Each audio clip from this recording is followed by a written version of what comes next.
بسم اللہ الرحمن الرحیم۔ ہمارے اصول فقہ کا سبجیکٹ چل رہا تھا، تو ہم نے لاسٹ ٹائم سے مصادر شریعت سورسز آف شریعہ کی بات شروع کی تھی۔ تو آج ہم نے قیاس کے پرنسپل کو ڈسکس کرنا ہے، یہ کیا ہے اور اس کا استعمال بھی ہم سیکھیں گے، اور اس پرنسپل کے حوالے سے جو فقہا کے اختلافات ہیں ان کو بھی ہم کچھ ڈسکس کریں گے۔ ہم نے بات شروع کی تھی مصادر شریعت کی۔ مصادر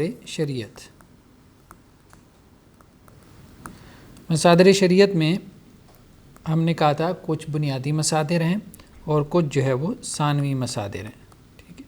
بنیادی مصادر میں کتاب و سنت ہیں، ثانوی مصادر میں ہم نے ابھی تک جو ہے وہ دو مصادر کی بحث پڑھی ہے، اجماع کی اور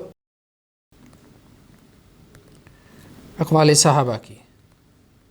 تو کتاب اللہ، سنت رسول، یہ دونوں مصادر ہم تفصیل سے پڑھ چکے۔ ثانوی مصادر میں ہم نے اجماع کی بحث پڑھ لی، اس کے بعد ہم نے اقوال صحابہ کی بحث پڑھ لی کہ صحابہ کے جو اقوال ہیں، ان کے جو فتاوی ہیں، ان کی شرعی حیثیت کیا ہے۔ آج ہمیں جو پرنسپل ڈسکس کرنا ہے وہ ہے قیاس کا پرنسپل، یعنی ثانوی مصادر میں سورسز آف شریعہ میں۔ ابھی ہم یہ بحث پڑھ رہے ہیں کہ شریعہ یا شرعی حکم ہمیں کہاں پہ ملے گا۔ سب سے پہلے ہم نے ایک بحث ڈسکس کی تھی کہ شرعی حکم کیا ہے، ٹھیک۔ تو شرعی حکم کو ڈیفائن ہم نے کیا، اس سے متعلقہ جتنی اس سے ریلیٹڈ ڈسکشنز تھیں ان سب کو ہم نے کھول کے بیان کیا۔ اب ہم ڈسکس کر رہے ہیں کہ وہ شرعی حکم ہمیں کہاں ملے گا، کتاب اللہ میں، سنت رسول میں، اجماع میں، صحابہ کے اقوال میں۔ قیاس کے پرنسپل سے ہم اس شرعی حکم کو معلوم کریں گے۔ تو یہ اب بحث ہو رہی ہے۔ تو قیاس کا جو پرنسپل ہے، اس میں جو چیزیں سمجھنے والی ہیں، سب سے پہلے جو ہے وہ جب بھی ہم کسی پرنسپل کو بیان کریں گے تو سب سے پہلے ہم اس کا معنی اور مفہوم نقل کریں گے۔ تو قیاس عربی زبان کا لفظ ہے جس کا بنیادی معنی ہے ماپنا، ٹھیک ہے۔ یعنی جب آپ ایک چیز کو ماپتے ہیں تو کسی چیز کو ماپنے کے لیے کوئی نہ کوئی معیار استعمال ہوتا ہے، جیسے کپڑے کو ماپنے کے لیے گز یا میٹر استعمال ہوتا ہے۔ اسی طرح غلے اور اناج کو ماپنے کے لیے پرانے زمانے میں سا استعمال ہوتا تھا، یا آج کل کلو یا سیر کے باٹ استعمال ہوتے ہیں۔ تو اس کا بنیادی معنی ہے یا لغوی معنی ہے ماپنا، لنگوسٹک میننگ اس کے ہیں ماپنا۔ جہاں تک اس کا اصطلاحی معنی ہے، جسے ہم لٹریری میننگ کہتے ہیں، اصطلاحی معنی میں اس سے مراد یہ ہے کہ آپ شریعت میں ایک چیز کا حکم آ گیا اور ایک دوسری چیز ایسی ہے کہ جس کا شریعت میں حکم نہیں آیا ہے، تو جس کا شریعت میں حکم آ گیا ہے اس کی جو ریزمبلنس ہے وہ اس دوسری چیز کے ساتھ ہے کہ جس کا آپ شرعی حکم معلوم کرنا چاہ رہے ہیں۔ تو اس لیے آپ جس چیز کا شریعت میں حکم آ گیا ہے اس کے حکم کو آپ اس چیز کے اوپر لاگو کر دیتے ہیں کہ جس کا شریعت میں حکم نہیں آیا۔ مطلب بہت سادہ سی مثال ہے، مثال کے طور پہ شراب ہے، ٹھیک ہے۔ اب شراب ایک ایسی چیز ہے کہ جس کا شریعت میں حکم آ گیا ہے، ٹھیک ہے۔ اس کا حکم شریعت میں کیا ہے کہ شراب حرام ہے، ٹھیک ہے۔ اب ایک اور چیز ہے، مثال کے طور پہ چرس ہے، افیون ہے، بھنگ ہے، ٹھیک ہے، جتنی بھی ایسی ڈرگس کی نئی صورتیں یا ڈرگس کی منشیات کی ایسی صورتیں کہ جن کا شریعت میں ہمیں کوئی واضح حکم نہیں ملتا، ٹھیک ہے۔ تو اب ان کا حکم کیا ہے؟ ان کا حکم ہمیں ظاہری بات ہے کتاب اللہ میں، سنت رسول میں واضح طور پہ صراحت سے نہیں ملتا۔ تو یہاں ہم قیاس کا پرنسپل استعمال کرتے ہیں۔ ہم یہ کہتے ہیں کہ ایک چیز کا حکم شریعت میں آ گیا اور وہ ہے شراب، ٹھیک ہے۔ وہ چیز اور اس کا حکم، ٹھیک ہے، یہ چیز ہے اور یہ اس کا حکم ہے، ٹھیک ہے۔ اب ایک دوسری چیز ہے، اس کا حکم جو ہے وہ شریعت میں نہیں آیا، اس کا حکم جو ہے وہ شریعت میں نہیں آیا، ٹھیک ہے، کہ اس کا حکم کیا ہے، ٹھیک ہے۔ تو ہم کیا کرتے ہیں، ہم یہ کہتے ہیں کہ ان دونوں چیزوں میں چونکہ مماثلت ہے، شراب میں اور چرس میں، شراب میں اور افیون میں، شراب میں اور بھنگ میں، ان دونوں میں کیا ہے، مماثلت ہے، کہ یہ ملتی جلتی چیزیں، ٹھیک ہے۔ تو ہم اسی پیمانے سے، یعنی یہ شراب کے بارے میں جو اللہ تعالیٰ نے ایک پیمانہ مقرر کیا ہے حرمت کا، اسی پیمانے سے ہم ان چیزوں کو بھی ماپ لیتے ہیں۔ دونوں میں کوئی وجہ ہوتی ہے جس وجہ سے ہم ماپتے ہیں، ٹھیک ہے۔ تو شراب کو شریعت نے جس پیمانے سے ناپا ہے، حرمت کے پیمانے سے، اسی پیمانے سے ہم چرس اور افیون اور بھنگ کو بھی ہم کیا کرتے ہیں، ہم ماپ لیتے ہیں اور ہم ان کے اوپر بھی حرام کا حکم لگا دیتے ہیں، ٹھیک۔ تو ہم یہ کہتے ہیں کہ چونکہ شراب کے اوپر شریعت نے حرمت کا حکم لگایا، تو شراب سے ملتی جلتی چیزیں جتنی بھی ہوں گی وہ بھی شریعت کی نظر میں کیا ہیں، حرام ٹھہریں گی، اسی پیمانے کی بنیاد پہ، اس کو ہم آگے چل کے مزید تفصیل سے جو ہے وہ کھولتے ہیں۔ ابھی فی الحال تو مقصد کیا ہے کہ قیاس کے پرنسپل کو سمجھنا کہ قیاس بیسیکلی کام کیسے کرتا ہے۔ دوسری جو اہم چیز ہے وہ ہے، یعنی قیاس کے معنی اور مفہوم کے بعد اہم چیز کیا ہے؟ قیاس کی حجیت، کہ قیاس جو ہے وہ حجت ہے کہ نہیں ہے، قیاس جو ہے وہ کوئی دلیل بھی ہے کہ نہیں ہے۔ ہمیں کیسے معلوم ہوگا کہ یہ شرعی حکم معلوم کرنے کے لیے کوئی دلیل ہے؟ ٹھیک ہے، اس کا دلیل ہونا ہم کتاب و سنت سے کیسے ثابت کر سکتے ہیں؟ ٹھیک ہے، تو ایک تو یہ ہے کہ قیاس کی جو حجیت ہے اس کے جو دلائل ہیں وہ کیا ہیں، اور دوسرا یہ ہے کہ قیاس کی حجیت کے بارے میں فقہا کا اختلاف کیا ہے۔ یہ دو باتیں آ جائیں گی اس میں۔ تو ایک تو یہ ہے کہ قیاس جو ہے وہ ہمارے لیے حجت ہے، یعنی ایک دلیل ہے، یہ قرآن سے ثابت ہوتا ہے۔ دوسرا اس کا دلیل ہونا، یعنی قیاس کا ایک پرنسپل ہونا، قیاس کا ایک سورس آف شریعہ ہونا، قیاس کا ایک مصدر شریعت ہونا، ماخذ شریعت ہونا، یہ سنت سے بھی ثابت ہے۔ اور تیسرا جو ہے یہ صحابہ کے اجماع سے بھی ثابت ہے۔ یہاں اجماع سے مراد صحابہ کا اجماع ہے، ٹھیک ہے، یا صحابہ کے عمل سے بھی ثابت ہے۔ جہاں تک قرآن کی بات ہے تو قرآن میں وہ کون سی آیات ہیں کہ جن سے قیاس کا پرنسپل ثابت ہوتا ہے؟ تو مثال کے طور پہ اللہ عز و جل نے قرآن مجید میں قیاس کے پرنسپل سے کچھ چیزیں جو ہے وہ ثابت کی ہیں، اللہ عز و جل نے ثابت کی ہیں، تو اس سے معلوم ہوتا ہے کہ اللہ کی نظر میں قیاس کا پرنسپل جو ہے وہ ویلڈ ہے۔ جیسا مشرکین مکہ نے یہ اعتراض کیا تھا کہ ہم دوسری مرتبہ کیسے پیدا کریں گے، تو اللہ عز و جل نے کیا کہا؟ قل یحییھا الذی انشأھا اول مرہ، ٹھیک ہے، کہ ان کو زندہ کرے گا، قل یحییھا الذی انشأھا اول مرہ، کہ ان کو وہ زندہ کرے گا دوسری مرتبہ کہ جس نے ان کو پہلی مرتبہ پیدا کیا۔ تو گویا دوسری مرتبہ پیدا کرنے کو قیاس کیا گیا ہے پہلی مرتبہ پیدا کرنے پہ۔ یعنی مشرکین مکہ نے کہا کہ دوسری مرتبہ ہمیں کیسے زندہ کیا جائے گا، قبروں سے ہم کیسے کھڑے ہو جائیں گے جب کہ ہم گل سڑ کے ہڈیاں ہو جائیں گے؟ تو ان کو کہا گیا کہ پہلی مرتبہ کس نے پیدا کیا تھا، تو دوسری مرتبہ کو بھی پہلی مرتبہ پہ قیاس کر لو۔ اسی طرح فَاعْتَبِرُوا يَا أُولِي الْأَبْصَارِ، قرآن مجید میں ہے فَاعْتَبِرُوا يَا أُولِي الْأَبْصَارِ، تو کہا گیا کہ عبرت حاصل کرو اے وہ لوگوں جن کے اندر عقل ہے۔ یعنی پچھلی قوموں کے جب واقعات بیان کیے گئے کہ انہوں نے اپنے انبیاء کی، اپنے رسولوں کی مخالفت کی، تو اللہ تعالیٰ نے ان قوموں کے اوپر عذاب کا کوڑا برسایا۔ تو اب جن قوموں کی طرف کوئی نبی اور رسول بھیجا گیا تو ان کو کہا گیا کہ پچھلی قوموں کے حالات اور واقعات سے، ان کے انجام سے سبق سیکھو، ٹھیک ہے، کہ انہوں نے اللہ کی نافرمانی کی تھی، اللہ کے رسول کی نافرمانی کی تھی تو ان کے اوپر عذاب برسا، اسی طرح تم بھی اگر اللہ اور اس کے رسول کی نافرمانی کرو گے تو تمہارے اوپر بھی عذاب کا کوڑا برسے گا۔ یعنی یہاں پہ بھی ہمیں قیاس کا پرنسپل جو ہے وہ استعمال ہوتا نظر آتا ہے۔ اسی طرح سے قرآن مجید کی اور بہت ساری آیات ہیں کہ جن میں ہمیں قیاس کا پرنسپل استعمال ہوتا نظر آتا ہے۔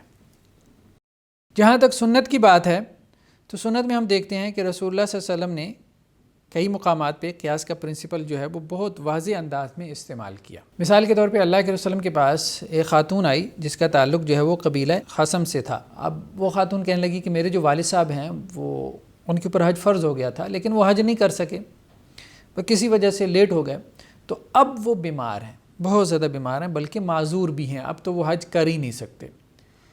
لیکن پہلے بھلے چنگے تھے، جب بھلے چنگے تھے، حج کی استطاعت بھی رکھتے تھے، تو حج تو ان کے اوپر فرض تھا، لہٰذا انہوں نے نہیں کیا، تو اب کیا میں ان کی طرف سے حج ادا کر سکتی ہوں؟ تو رسول اللہ صلی اللہ علیہ وسلم نے فرمایا کہ کیا اگر تمہارے والد پہ قرض ہوتا تو تم اپنے والد کا قرض ادا کرتی؟ تو انہوں نے کہا جی ہاں بالکل۔ تو رسول اللہ صلی اللہ علیہ وسلم نے فرمایا ہاں، تو پھر ان کی طرف سے حج ادا کرو، یعنی یہ بھی اللہ کا ایک قرض ہے۔ تو رسول اللہ صلی اللہ علیہ وسلم نے گویا کہ حج کے معاملے کو، یعنی اللہ کا جو حق ہے، یعنی حق اللہ کو، رسول اللہ صلی اللہ علیہ وسلم نے حق اللہ کو، یعنی اللہ کے حق کو قیاس کیا حق العبد پہ۔ تو اللہ کے رسول صلی اللہ علیہ وسلم نے فرمایا کہ اگر قرض جو ہے نا، قرض تمہارے والد کے اوپر قرض ہوتا تو تم اس کو ادا کرتی، تو اسی طرح سے حج بھی کیا ہے، ایک قرض ہے، تمہارے والد کے اوپر ایک قرض ہے۔ چونکہ وہ بھلے چنگے تھے، صحت مند تھے، ان کے اوپر حج فرض ہو چکا تھا، انہوں نے حج نہیں ادا کیا، تو اب ان کے ذمے وہ حج باقی ہے، تو ان کی اولاد کو چاہیے کہ ان کی طرف سے ادا کریں، جیسا کہ ان کی اولاد اگر ان کے ذمے کوئی مالی قرض ہوتا تو اس کو ادا کرتی۔ اسی طرح سے رسول اللہ صلی اللہ علیہ وسلم کے پاس ایک بدو آیا اور کہنے لگا کہ اللہ کے رسول میرے جو بیٹا پیدا ہوا ہے وہ سیاہ رنگ کا ہے، سیاہ رنگ کا، یعنی اس بدو کا اپنا رنگ جو ہے وہ سیاہ نہیں تھا، اس کی بیوی کا رنگ بھی سیاہ نہیں تھا، اب جو بیٹا پیدا ہوا وہ سیاہ رنگ کا تھا، تو اس نے کہا اللہ کے رسول وہ میرا بیٹا نہیں۔ تو اللہ کے رسول نے پھر اس کو سمجھایا، کیسے سمجھایا؟ اسے کہا کہ بھئی تمہارے پاس اونٹ ہیں؟ کہنے لگا ہاں اونٹ ہیں۔ تو اللہ کے رسول نے کہا کیا رنگ ہے ان کا؟ تو اس نے کہا کہ جی میرے پاس جو اونٹ ہیں ان کا رنگ سرخ ہے۔ تو اللہ کے رسول نے کہا اچھا ان میں کوئی بھورے رنگ کا بھی ہے؟ بھورے رنگ کا بھی ہے؟ تو اس نے کہا جی ہاں بھورے رنگ کا بھی ہے۔ تو آپ صلی اللہ علیہ وسلم نے فرمایا کہ جب تیرے پاس سرخ اونٹ ہی تھے تو ان میں بھورے رنگ والا اونٹ کیسے آ گیا؟ تو وہ کہنے لگا کہ اللہ کے رسول کوئی اوپر سے کوئی رگ نکلی ہوگی، یعنی اوپر سے، جسے آج کل ہم جدید زبان میں کہتے ہیں کہ جی جو جینز ہیں وہ اوپر سے جو اینسیسٹرز کے جینز چلے آ رہے ہیں، تو وہ کوئی ڈی این اے جو ہے وہ اس میں کوئی ایسی کریکٹرسٹک ہوگی کہ جو آنے والی نسل میں جو ہے وہ ابھر آئی۔ تو اس نے کہا کہ اللہ کے رسول وہ کوئی اس کے جو اونٹ بھورے رنگ کا ہے اس کے آباء و اجداد میں کوئی بھورے رنگ کا ہوگا، تو اس لیے اس کی کوئی رگ نکل آئی ہے۔ تو رسول اللہ صلی اللہ علیہ وسلم نے پھر یہی کہا کہ تمہارا جو بیٹا ہے تو تمہارے آباء و اجداد میں سے ہو سکتا ہے کوئی سیاہ رنگ کا ہو، تو یہ امکان ہے کہ اس کی کوئی رگ ابھر آئی ہو، تو تم اس کے اپنے بیٹے ہونے کا انکار نہ کرو، یعنی اپنی بیوی پہ تہمت نہ لگاؤ کہ اس نے تمہارے گھر میں کوئی کسی اور کا بیٹا جو ہے وہ تمہاری طرف اس کی نسبت کر دیے۔ تو رسول اللہ صلی اللہ علیہ وسلم نے یہاں قیاس کی پرنسپل کے ذریعے اس کو یہ بات سمجھانے کی کوشش کی۔ اسی طرح صحابہ کرام کے اعمال میں ہم دیکھتے ہیں ان کے طرز عمل میں کہ صحابہ کرام نے بہت سارے مسائل کے اندر جو ہے وہ قیاس کے پرنسپل سے کام لیا۔ مثال کے طور پہ شرابی کی جو حد ہے، اب نصوص میں جو شرابی کی حد ہے تو دو طرح کی نصوص ملتی ہیں، بعض میں جو ہے وہ 80 کوڑوں کا تذکرہ ہے، اور بعض نصوص کے اندر جو ہے یعنی سنت کی جو نصوص ہیں 40 کوڑوں کا تذکرہ ہے، یعنی شراب پینے پہ بعض اوقات 80 کوڑے مارے گئے، بعض اوقات 40 مارے گئے۔ اس لیے فقہا میں اختلاف ہو گیا، کچھ کے نزدیک اس کی حد 80 کوڑے ہے، کچھ کے نزدیک جو ہے وہ 40 کوڑے بھی ہے۔ لیکن صحابہ کرام کے سامنے جب یہ معاملہ پیش ہوا تو صحابہ کرام میں سے حضرت علی رضی اللہ تعالیٰ عنہ نے حضرت عمر رضی اللہ عنہ کو یہ مشورہ دیا کہ دیکھیں اگر ہم نے ان دونوں میں سے کسی ایک کو اختیار کرنا ہے تو ہمیں 80 کوڑے کو اختیار کرنا چاہیے۔ اس کی وجہ کیا ہے؟ اس کی وجہ یہ ہے کہ حضرت علی رضی اللہ تعالیٰ عنہ نے شراب کو یعنی شراب کی حد کو انہوں نے قیاس کیا حد قذف پہ۔ حد قذف یعنی کسی کے اوپر تہمت لگانا۔ اب یہ وہ حد ہے کہ جس کا ذکر قرآن میں آیا ہے، اور وہ کیا ہے؟ وہ 80 کوڑے ہے کہ جب کوئی شراب پیے گا تو اب غلغپاڑا کرے گا، گالم گلوچ کرے گا، اپنے سینسز میں نہیں رہے گا۔ جب اپنے سینسز میں نہیں رہے گا تو کسی کے اوپر تہمت بھی لگا دے گا، ٹھیک ہے؟ تو جب کسی کے اوپر تہمت لگا دے گا اس حالت میں تو اس کی حد کیا؟ حد قذف ہے۔ تو عام طور پہ انسان جب سینسز میں نہیں رہتا تو دوسرے کے بارے میں غلط باتیں کرتا ہے، ایسی تہمت لگانے والی باتیں کرتا ہے، بہتان لگاتا ہے دوسروں کے اوپر، تو اس وقت اس کے لیے کیا حد ہے؟ وہ حد قذف ہے۔ تو شراب کی حد کو جو ہے وہ حد قذف کے اوپر جو ہے وہ اس طرح سے قیاس کیا، اور حضرت علی رضی اللہ تعالیٰ عنہ نے اپنا یہ قیاس جو ہے وہ امیر المومنین حضرت عمر رضی اللہ عنہ کے سامنے پیش کیا، تو حضرت عمر نے صحابہ کرام کے اتفاق کے ساتھ اس حد کو پھر لاگو کر دیا، یعنی شرابی کی حد کو جو ہے وہ 80 کوڑے جو ہے وہ لاگو کر دیا۔ اور جہاں تک فقہا کا اس بارے میں اختلاف ہے کہ یعنی فقہا کا کیا اختلاف ہے قیاس کے پرنسپل کے بارے میں، ایک تو یہ بحث ہو گئی نا کہ قیاس کا پرنسپل جو ہے وہ سنت سے ثابت ہے، قیاس کا پرنسپل قرآن سے ثابت ہے، قیاس کا پرنسپل صحابہ کے طرز عمل سے، صحابہ کے عمل سے یا صحابہ کے اجماع سے ثابت ہے۔ پھر یہ ہے کہ فقہا میں کیا اختلاف ہے قیاس کے پرنسپل کے حوالے سے، فقہا اس کو سورس آف شریعہ مانتے ہیں کہ نہیں مانتے۔ تو قیاس کے پرنسپل کے حوالے سے 3 رویے ہمیں ملتے ہیں فقہا کے اندر۔ ایک رویہ جسے ہم افراد کا رویہ کہہ سکتے ہیں، ٹھیک ہے، یعنی قیاس کے پرنسپل کو ضرورت سے زیادہ استعمال کیا گیا، قیاس کے پرنسپل کو ضرورت سے زیادہ اہمیت دی گئی۔ دوسرا رویہ کیا ہے؟ تفرید کا، یعنی قیاس کے پرنسپل کو جو اہمیت دینی چاہیے تھی وہ اہمیت نہیں دی گئی، ٹھیک ہے۔ اور تیسرا اعتدال کا رویہ، ٹھیک ہے۔ افراد کا جو رویہ ہے یہ ہمیں احناف کے ہاں ملتا ہے، فقہائے احناف میں ہمیں ملتا ہے، ٹھیک ہے۔ اعتدال کا رویہ ہمیں ملتا ہے مالکیہ میں، شوافے میں اور حنابلہ میں، یعنی جمہور فقہا جنہیں آپ کہہ سکتے ہیں۔ اور تفرید کا رویہ ہمیں ملتا ہے ظواہر میں، اہل الظواہر، جنہیں ظواہر بھی کہتے ہیں، اہل الظاہر بھی کہتے ہیں، ٹھیک ہے، یا ظاہریہ بھی کہتے ہیں، ظاہریہ اسکول آف تھاٹ، ٹھیک ہے، جو داؤد بن علی ظاہری کی طرف منسوب ہیں، یعنی ان کے جو بانی تھے وہ داؤد بن علی تھے، ٹھیک ہے۔ داؤد بن علی کے بعد جو دوسرے بڑے امام ہیں ابن حزم، جنہوں نے ظاہری جو اسکول آف تھاٹ تھا اس کو بہت پروان چڑھایا۔ احناف کے ہاں ویسے تو ٹھیک ہے، احناف نے قیاس کا پرنسپل لیا ہے، قیاس کا پرنسپل استعمال کرنا چاہیے، لیکن ان کے ہاں جو افراد پیدا ہوا ہے، یعنی جو غلوف پیدا ہوا ہے قیاس کے پرنسپل کو لینے کے حوالے سے، وہ دو طرح سے ہے۔ ایک تو فقہ تقدیری کے نام سے، یعنی فقہ تقدیری کا مطلب یہ ہے کہ ایک باقاعدہ جو ہے وہ فقہ مرتب کی گئی، یا مسائل کا ایک انبار تھا کہ جس میں آپ سپوزیشن کے پرنسپل کے تحت چلتے چلتے سوالات کے جوابات دے رہے تھے، یعنی آپ سپوز کر رہے تھے، یا ہمارے جو فقہا تھے، فقہائے احناف، وہ یہ کہتے تھے اگر یہ ہو جائے تو پھر اس کا کیا جواب ہوگا، اگر یہ مسئلہ پیش آ جائے، یعنی مسئلہ کسی کو پیش نہیں آیا یا مسئلہ کسی نے پوچھا نہیں ہے، لیکن وہ سپوز کرتے تھے کہ اگر یہ ہو جائے، وہ ہو جائے تو اس کا کیا جواب ہوگا، اور پھر اس کا جواب دیتے تھے اور اس کے اوپر کتابیں مرتب ہوتی تھی، اور اس طرح سے فقہ تقدیری کے نام سے یعنی فقہ کا ایک بہت بڑا ذخیرہ جو ہے وہ ہمارے پاس آ گیا۔ اب اس میں بعض لوگوں کا کہنا یہ ہے کہ دیکھیں یہ تو بڑی جو ہے وہ بظاہر ایسی بات ہے کہ جی جو مسائل آپ کو پیش ہی نہیں آئے تو آپ ان کا حل جو ہے وہ لوگوں کے سامنے رکھ رہے ہیں، تو گویا کہ آپ کی مستقبل کے اوپر کتنی گہری نظر ہے، آپ تو اتنے ویژنری آدمی ہیں۔ تو کہنے کو تو یہ جملہ جو ہے وہ بڑا دل کو بھاتا ہے کہ ہمارے فقہا اتنے ویژنری تھے کہ مستقبل میں جو مسائل پیش آنے والے تھے ان کے حل بھی پیش کر رہے تھے، لیکن فقہ تقدیری جو ہے وہ اکثر و بیشتر ایسے مسائل کے حل کے اوپر مشتمل ہے، یا فقہ تقدیری میں اکثر و بیشتر ہمیں ایسے مسائل پیش آتے ہیں جنہیں ہم کہتے ہیں کہ جو ناممکنات میں سے ہیں، اور وہ ایسا نہیں تھا کہ ان مسائل کی وجہ سے کوئی آپ کے فقہا کو ویژنری کہے گا یا مانے گا، بلکہ وہ کہے گا کہ یہ لطیفے ہیں جو ہماری فقہ کی کتابوں میں جو ہے وہ درج ہو گئے۔ آج جس زمانے میں ہم بیٹھے ہوئے ہیں تو فقہ تقدیری میں نو ڈاؤٹ کچھ مسائل ایسے تھے جو واقعتاً مستقبل میں پیش آنے والے تھے، اور فقہا نے پہلے سے ہی ان کو سپوز کر کے ان کے بارے میں جو ہے وہ اپنی آراء پیش کی۔ لیکن فقہ تقدیری کا اکثر و بیشتر حصہ ایسے مسائل کے اوپر مشتمل تھا کہ جن کا کوئی تعلق ہی نہیں تھا ہماری روزمرہ زندگی کے ساتھ، وہ ایسی سپوزیشنز تھیں جو اس عالم دنیا کے اندر جن کا وقوع ہی ممکن نہیں تھا۔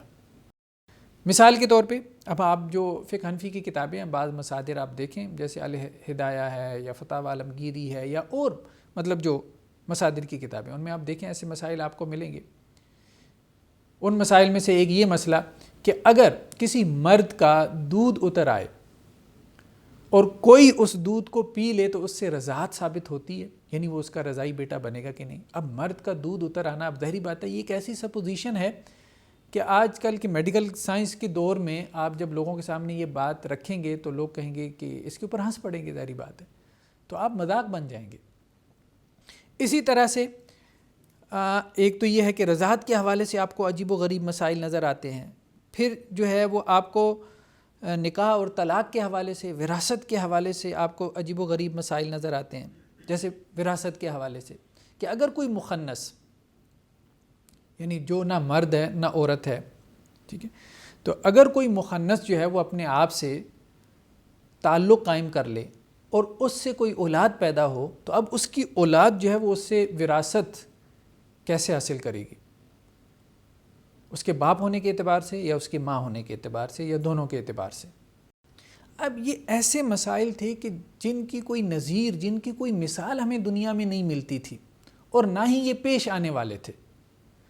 تو یہ غلوف تھا بیسیکلی، اور اس غلوف کی وجہ سے آج بھی ہم دیکھتے ہیں کہ ایک طبقہ جو ہے وہ فقہ کو تنقید کا نشانہ بناتا ہے، اور ان کا ان مسائل کی وجہ سے فقہ کو تنقید کا نشانہ بنانا بالکل بجا بنتا ہے کہ ان مسائل اور اس قسم کے جو دیگر مسائل ہیں ان کی وجہ سے یہ کہنا کہ جی فقہا نے کوئی بہت بڑا کام کر دیا ہے، یہ بالکل جو ہے وہ اللاجیکل بیکار سی بات ہے. آپ سوسائٹی میں نکل کے کبھی لوگوں کو یہ مسائل بتانے کے قابل نہیں ہیں, اور لوگ مطلب دین کے اوپر معترض ہوں گے اگر آپ ان کو بتائیں کہ ہماری فقہ کی کتابوں میں یہ مسائل لکھی ہوئی ہیں, ٹھیک ہے, اور کوئی بتاتا بھی نہیں ہے.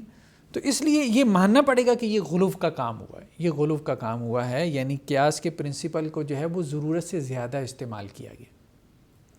اس کی وجہ یہ ہے کہ یہ جو کہتے ہیں جن کا موقف جو ہے وہ معتدل ہے, جیسے امام شافعی یہ کہتے ہیں کہ قیاس جو ہے نا وہ ایک ضرورت ہے.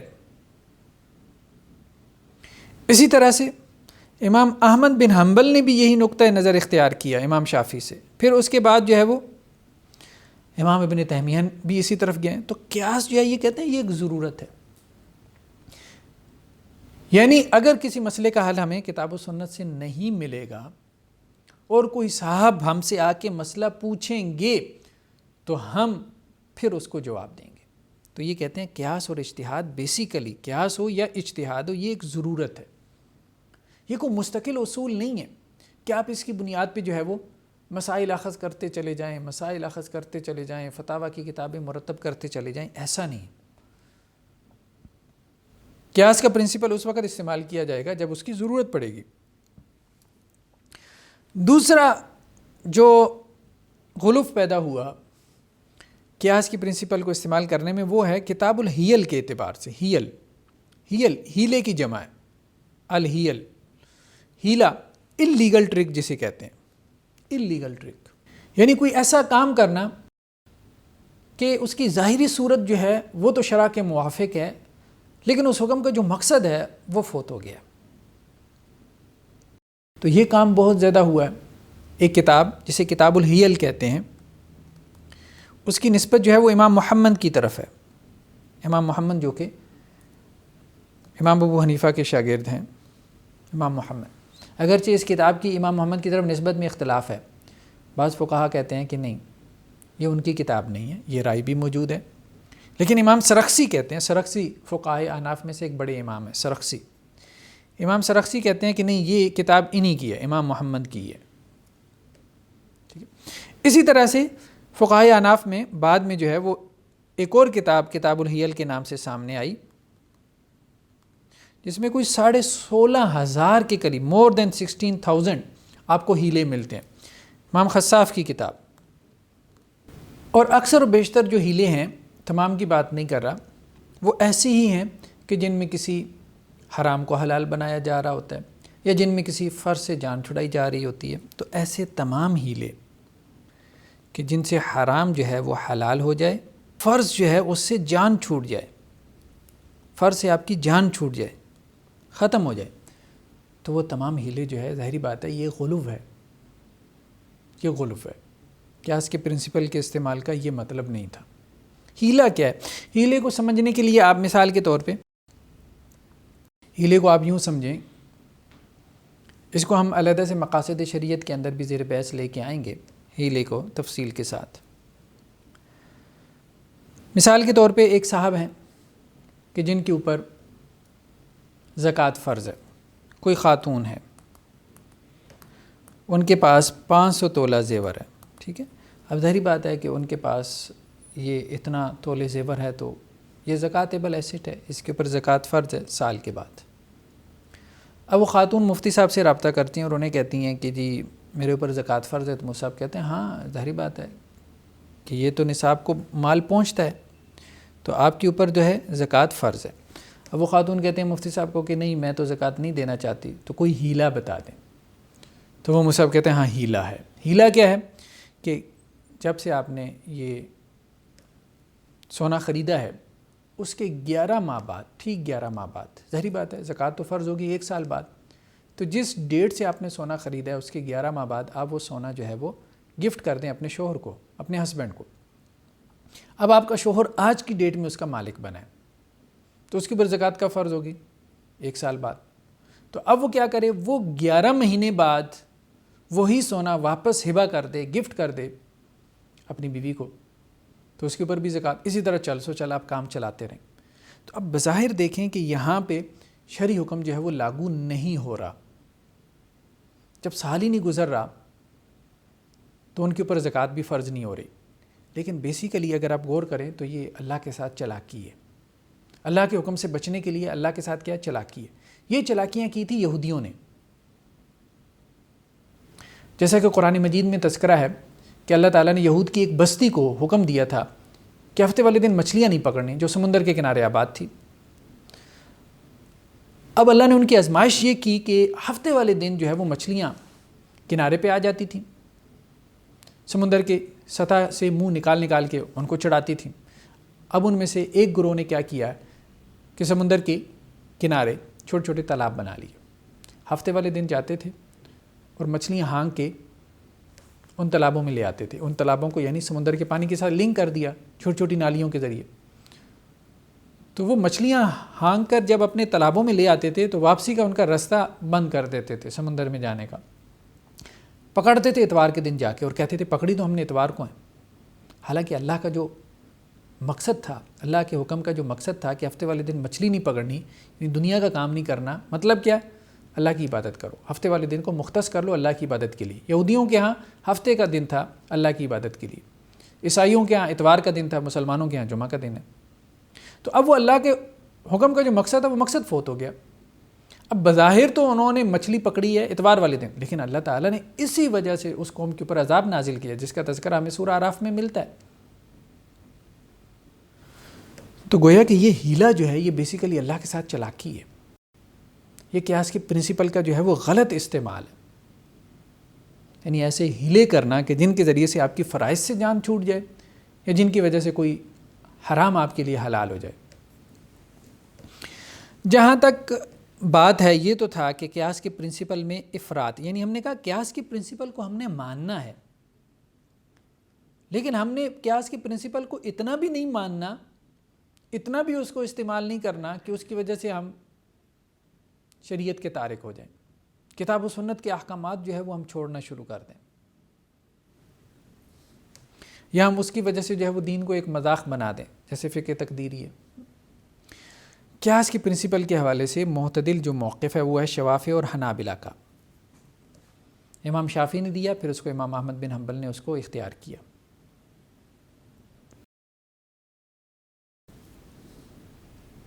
مالکیہ میں البتہ جو ہے وہ دونوں قسم کے رجحانات ملتے ہیں.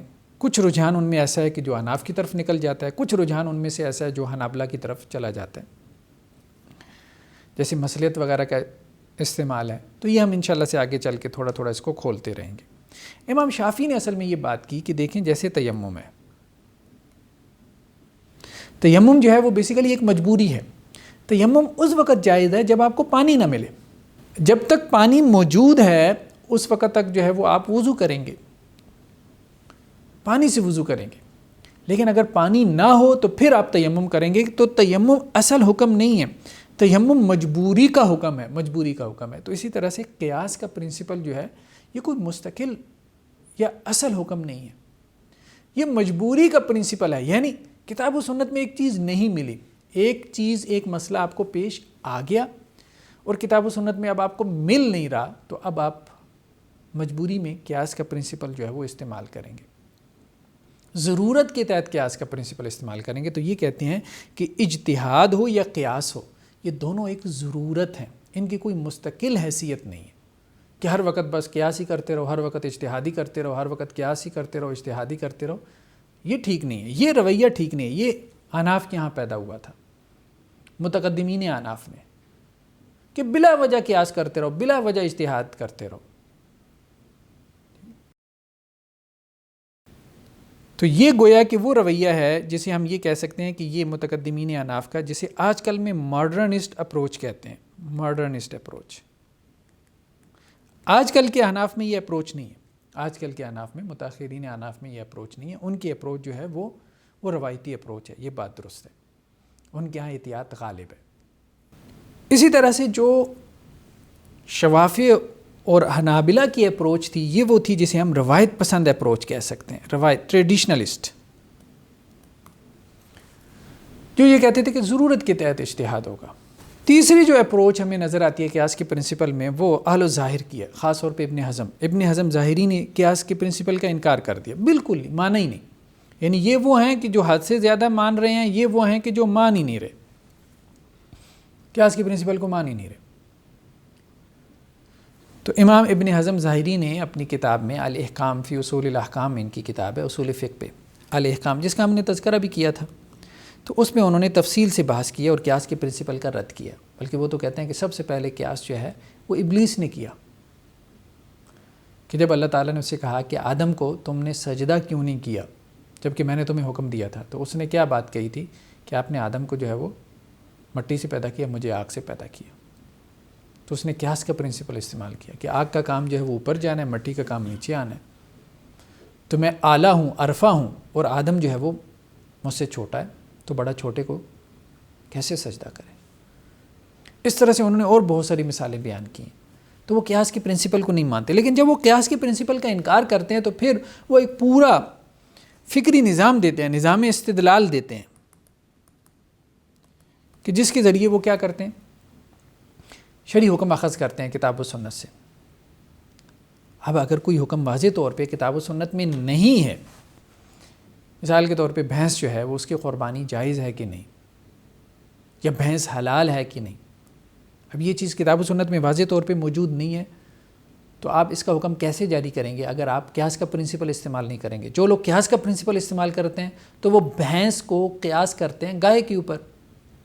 تو جب آپ قیاس کا پرنسپل استعمال نہیں کریں گے تو پھر آپ کیسے اس کی حلت و حرمت کی بحث کریں گے؟ تو امام ابن حزم نے پھر اس کا پورا ایک نظام استدلال دیا ہے، پورا ایک اصولی نظام دیا ہے، لیکن اس اصولی نظام میں ہمیں دونوں جگہ، مطلب اس رویے میں بھی ہمیں، یعنی یہ جو تفرید کا رویہ ہے، اس میں بھی ہمیں ایسی چیزیں نظر آتی ہیں کہ جس سے لگتا ہے کہ قیاس کے پرنسپل کا انکار کر کے آپ ایک دوسری انتہا پہ چلے گئے، اس رویے میں بھی اور اس میں بھی، دونوں جگہ ہمیں نظر آتا ہے۔ یہاں پہ تو یہ رویہ پیدا ہوا، مثال کے طور پہ امام ابن حزم ظاہری یہ کہتے ہیں کہ اگر کوئی شخص جو ہے وہ کھڑے پانی میں پیشاب کرے، کھڑے پانی میں پیشاب کرنا، تو یہ تو کیا ہے، یہ منع ہے، کیونکہ حدیث میں منع کیا گیا کہ کھڑے پانی میں پیشاب نہ کرو، اس سے وہ کیا ہو جائے گا، نجس ہو جائے گا۔ لیکن اگر کوئی شخص جو ہے وہ ایک ڈول کے اندر پیشاب کرے اور وہ ڈول بھر کے پیشاب کا کھڑے پانی میں ڈال دے، تو وہ کہتے ہیں یہ پانی نجس نہیں ہوگا، کیونکہ حدیث میں اس سے منع نہیں کیا گیا۔ تو گویا ان کی جو فتاوی ہمیں نظر آتا، ہر جگہ نہیں ہے، مطلب ہر جگہ ایسا نہیں ہے، فقہ ظاہری جو ہے وہ ساری ایسی کی ایسی نہیں ہے کہ ہمیں مذاق اور لطیفہ معلوم ہو، لیکن ہم کہہ رہے ہیں کہ کہیں کہیں عجیب و غریب قسم کے احکامات پھر ہمیں نظر آتے ہیں، جیسے یہاں فقہ حنفی میں نظر آتے ہیں، اسی طرح فقہ ظاہری میں بھی ہمیں عجیب و غریب قسم کے کچھ مسائل نظر آتے ہیں۔ وہاں پہ بھی سارے، ظاہری بات ہے کہ ایسے احکامات نہیں ہیں فقہ حنفی کے کہ جو ہمیں مذاق معلوم ہو، ہم یہ نہیں کہہ رہے، فقہ حنفی کا بھی اکثر و بیشتر حصہ بہت معقول معلوم ہوتا ہے، اسی طرح سے فقہ ظاہری کا بھی اکثر و بیشتر حصہ بہت گہرائی ہے، فقہ ظاہری میں بھی بہت گہرائی آپ کو نظر آتی ہے۔ اس لیے تو مولانا انور شاہ کشمیری، حالانکہ وہ حنفی ہیں، یعنی دیکھیں کہ وہ قیاس کے پرنسپل میں کہاں کھڑے ہیں، حنفی ہونے کی وجہ سے وہ یہ کہتے ہیں کہ جس لائبریری میں المحلہ نہ ہو، محلہ جو ہے المحلہ امام ابن حزم ظاہری کی کتاب ہے فقہ پہ، تو وہ کہتے ہیں وہ لائبریری کہلانے کے مستحق نہیں ہے۔ تو یہ ایک جلیل القدر جو ہے وہ محدث العصر نے، جو فقہائے احناف کے محدث العصر ہیں، ان کا یہ بیان ہے۔ اسی طرح سے ابن حزم ظاہری جو ہیں، مثال کے طور پہ جب وہ قیاس کے پرنسپل کا انکار کرتے ہیں تو ہم یہ کہہ رہے ہیں کہ پھر کچھ بے اعتدالیاں نظر ہمیں آتی ہیں، کچھ بے اعتدالیاں نظر آتی ہیں کہ آپ راہ اعتدال سے ہٹ گئے اس کا انکار کر کے۔ مثال کے طور پہ وہ یہ کہتے ہیں کہ اگر گھی جو ہے وہ سیال ہو، جسے ہم آئل کہتے ہیں، گھی جو ہے وہ آئل کی صورت میں ہو، مائع صورت میں، لیکوڈ صورت میں ہو، اور اس میں کتا، سور کچھ بھی گر جائے تو وہ نجس نہیں ہوتا۔ لیکن اگر گھی جو ہے وہ ٹھوس صورت میں موجود ہو، جیسے عام گھی ہوتا ہے ہمارے ہاں، جس کو ہم گھی کہتے ہیں، وہ ٹھوس صورت میں ہی ہوتا ہے، اس میں اگر کوئی چوہا گر جائے تو آپ کیا کریں، گھی کا وہ حصہ اور وہ چوہا نکال کے باہر پھینک دیں، باقی کو استعمال کر لیں، کیونکہ یہ حدیث میں آیا ہے۔ لیکن سیال کے بارے میں کوئی حدیث نہیں ہے، تو اس لیے اگر اس میں کوئی کتا سور بھی گر جائے تو وہ ناپاک نہیں ہوگا۔ تو یہ ہم دیکھ رہے ہیں کہ کیسی کیسی بے اعتدالی جو ہے وہ ہمیں نظر آ رہی ہے۔ دوسری طرف یہاں پہ ہم دیکھتے ہیں کہ بہت ساری صحیح روایات وہ کیا کرتے ہیں؟ انکار کر دیتے ہیں. کیا کہتے ہیں؟ خلاف للاصول. وہ کہتے ہیں یہ روایت جو ہے نا وہ ہمیں قبول نہیں ہے. فقہائے احناف کہتے ہیں کیوں؟ کیونکہ یہ اصول کے خلاف ہے، اور اصول سے ان کی مراد کیا ہوتی ہے؟ قیاس. یعنی قیاس کے پرنسپل کو انہوں نے اصول کا درجہ دے دیا، جبکہ دوسرے فقہاء یہ کہتے ہیں کہ اصل اور اصول جو ہے یہ بیسیکلی یہ الفاظ کتاب و سنت کے لیے ہیں، جیسے اصول دین. کیونکہ اصول تو وہ ہیں ہمارے دین کے، قیاس تو ہمارے دین کا اصول نہیں ہے، سیکنڈری سورس ہے. اصل سے مراد کیا ہے؟ Primary sources. تو اصول دین دو ہی ہیں، کتاب اللہ، سنت رسول. اس کے بعد جو ہیں وہ کیا ہیں؟ وہ مصادر شریعت ہیں، ماخذ شریعت ہیں، وہ سیکنڈری سورسز ہیں. تو احناف یہ کہتے ہیں، بہت ساری حدیثوں کا انکار کر دیتے ہیں، اس کو خلاف للاصول کہہ کے. تو بہرحال یہ افراط و تفرید جو ہے وہ پیدا ہوا ہے، ہم کہہ رہے ہیں قیاس کے پرنسپل کے حوالے سے. تو خلاصہ اس کا یہ ہے کہ قیاس کا پرنسپل، قیاس ایک مصدر شریعت ہے، قیاس کا پرنسپل ہم استعمال کریں گے لیکن افراط و تفرید سے بچتے ہوئے. اگلی جو بحث ہے وہ ہے ارکان قیاس. ارکان قیاس، تو ارکان قیاس جو ہے وہ چار ہیں: اصل، فرع، حکم اور علت. قیاس کا پرنسپل ان چار چیزوں کے اوپر کھڑا ہے. اصل سے مراد وہ چیز ہے کہ جس کا حکم نصوص میں ہے. مثال کے طور پہ پہلے جو ہم نے مثال پیش کی تھی شراب ہے، یہ اصل ہے، یعنی وہ چیز جس کا حکم نص میں آ گیا. حکم کیا ہے؟ جو حکم اس چیز کا نص میں آیا ہے، اس چیز کا جو حکم نص میں آیا ہے کہ یہ حلال ہے، حرام ہے، مکروہ ہے، جو بھی حکم ہے، فرض ہے، واجب ہے، ٹھیک ہے، مباح ہے. تو یہاں پہ حکم کیا ہے؟ حرام. اصل جس کا حکم کتاب و سنت میں آ گیا. حکم جو اس اصل کا حکم آیا ہے کتاب و سنت میں، اس مسئلے میں وہ حرمت کا حکم ہے. فرع وہ چیز ہے جس کا حکم آپ معلوم کرنا چاہ رہے ہیں، جس کا حکم آپ کو کتاب و سنت میں نہیں مل رہا. مثال کے طور پہ ہم اس مسئلے میں کہتے ہیں کہ جی وہ چیز کیا ہے؟ وہ ہے چرس، افیون یا بھنگ. اس کا ہم حکم جو ہے وہ معلوم کرنا چاہ رہے ہیں، یہ فرع ہے. اور علت سے مراد وہ کامن چیز ہے، ٹھیک ہے، وہ مشترک وصف ہے جو ان دونوں میں پایا جائے. ٹھیک ہے، مشترک وصف، اس کو ہم علت کو آگے چل کے مزید کھولتے ہیں کہ علت کیا ہوتی ہے. تو ابھی آسان الفاظ میں سمجھنے کے لیے کہ وہ مشترک وصف جو دونوں جگہ پایا جاتا ہے، وہ وصف کیا ہے؟ شراب میں فقہاء نے غور کیا کہ شراب کو اللہ نے کیوں حرام قرار دیا. شراب کو اللہ نے کیوں حرام قرار دیا؟ تو انہوں نے کہا کہ جی شراب کو اللہ نے حرام قرار دیا ہے نشہ کی وجہ سے. اس میں ایک وصف ہے جس کو ہم کہتے ہیں نشہ، اس کی وجہ سے اللہ نے اس کو حرام قرار دیا. دیکھیں کتاب اللہ میں شراب کا حکم آ گیا کہ شراب کیا ہے؟ حرام ہے. حرام کیوں ہے یہ چیز فقہاء نے معلوم کی. تو انہوں نے جب کیوں پہ غور کیا تو ان کے بعد سامنے یہ بات آئی کہ نشے کی وجہ سے اللہ نے شراب کو حرام قرار دیا. تو اب انہوں نے کہا کہ یہ نشہ جو ہے وہ کہاں کہاں پایا جاتا ہے؟ تو انہوں نے کہا یہ نشہ یہاں پہ بھی پایا جاتا ہے. شراب ایک وصف کی وجہ سے حرام ہوئی، وہ وصف ایک اور جگہ پہ بھی پایا جا رہا ہے، تو شراب کا حکم آپ کیا کرو؟ اس پہ بھی ٹرانسفر کر دو. تو یہ جو علت ہے، یہ جو مشترک وصف ہے، یہ نشہ ہے. ٹھیک ہے، تو علت سے مراد، یعنی علت ویسے تو قاص کو کہتے ہیں نا، وجہ، جس وجہ سے آپ وہ حکم ٹرانسفر کریں گے، یعنی اصل کا حکم آپ فرع میں ٹرانسفر کریں گے. اصل کا حکم آپ فرع میں ٹرانسفر کریں گے کسی وجہ سے.